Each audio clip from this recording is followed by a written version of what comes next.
You don't hear this often, especially not in glossy travel magazines or Instagram captions filled with golden sunsets and smiling seniors on cruise decks. But today, we're going to talk about something few are willing to admit out loud. Traveling in old age isn't always worth it. Now, that doesn't mean it's never beautiful, or life-changing, or filled with joy, but for many people in their 70s and beyond, there are moments, sometimes whole trips, that leave them asking quietly, was this really worth all the effort? And the answers may surprise you. In this video, we're diving into the 5 surprising reasons traveling in old age isn't always worth it. These aren't complaints, they're honest reflections. Not to discourage you, but to free you, to help you make decisions based on truth, not pressure or fantasy. Let us begin. 1. The bucket list isn't as fulfilling as you think. We've all heard it. You have to travel while you still can. It creates urgency. FOMO.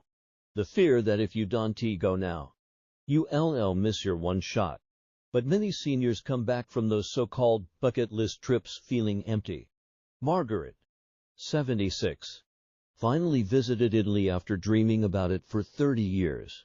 She saw the Colosseum, rode a gondola, took pictures with a tired smile, and yet, she told her daughter afterward, it didn't feel like I thought it would. I was too tired to enjoy it. It was just one more thing checked off. The truth. A place won't magically give you peace, closure, or meaning, especially if your body, mind, or heart isn't in the right state to receive it. 2. The emotional toll is greater than expected. Travel is portrayed as uplifting, but few talk about the emotional toll it can take in older age. The feeling of being far from your comfort zone, the loneliness of being in a crowd, the disorientation of new environments that once excited you but now overwhelm you. Peter, 79, said after returning from Asia, I cried in my hotel room more than I care to admit. I missed home. I missed routine. And I felt foolish for not enjoying what was supposed to be the trip of a lifetime. Emotional well-being matters just as much as physical readiness. And sometimes, staying close to what feels familiar brings far more peace than chasing something exotic. 3. The logistics can overshadow the joy. Flight delays, airport security, time zone changes, heavy luggage, unfamiliar transportation. When you're younger, these are annoyances. When you're older, they can be downright exhausting. Even with the best planning, the mental and physical toll can steal the joy of the trip. Elaine, 74, said it bluntly. It took us 18 hours to get there. By the time we arrived, I was too tired to care. I just wanted my recliner and a warm blanket. What she remembered most from the trip wasn't the views, but the lines, the noise, the discomfort.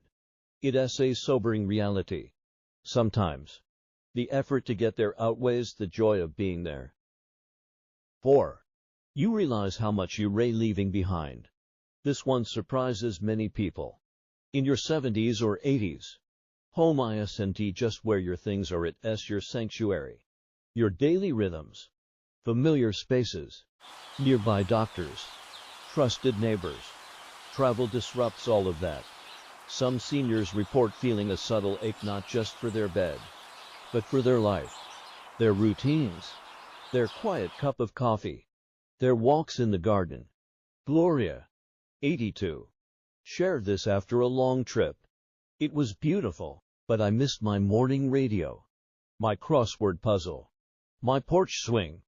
I didn't know how much those things meant to me until I was away from them. The takeaway: travel isn't just about where you go. It's about what you leave behind and whether you're truly willing to. 5. You start asking, who am I trying to impress? Perhaps the most surprising reason of all is this quiet inner realization. Am I doing this for me? Or for someone else? For the photos? For the social approval? For a sense of accomplishment? For family who insisted you'd love it? But deep down, some seniors admit they didn't even want to go. Thomas, 77, reflected. I said yes to the trip because I didn't want to seem old or boring. But truthfully, I would have been much happier spending the time in a cabin by a lake alone. There's no shame in that. In fact, there's wisdom. Age gives you permission to live honestly, and that includes saying no to things that no longer bring you joy, even if everyone else thinks they should. So, is travel in old age a mistake? Not at all. But it is a deeply personal decision, and one that should be made with clarity, not pressure. You don't owe the world your passport stamps. You don't have to prove anything to anyone. You've earned the right to do what feels best for you. Maybe that means crossing the globe. Maybe it means staying close to home. Maybe it means a road trip to the next town over with your favorite snack and no itinerary at all. Whatever it means, make sure it's your choice. Because in the end, the most beautiful journeys aren't always about distance. They're about peace, presence, and knowing you're exactly where you need to be. If this video resonated with you, I invite you to share your thoughts in the comments. Have you ever taken a trip that felt off, or one that turned out better than expected? Your stories help others feel seen. Thank you for watching. And whether your next journey is around the world or just around the block, I hope it brings you peace. Don't forget to like, comment, and share my channel YouTube, Ageless Wisdom. Bye-bye.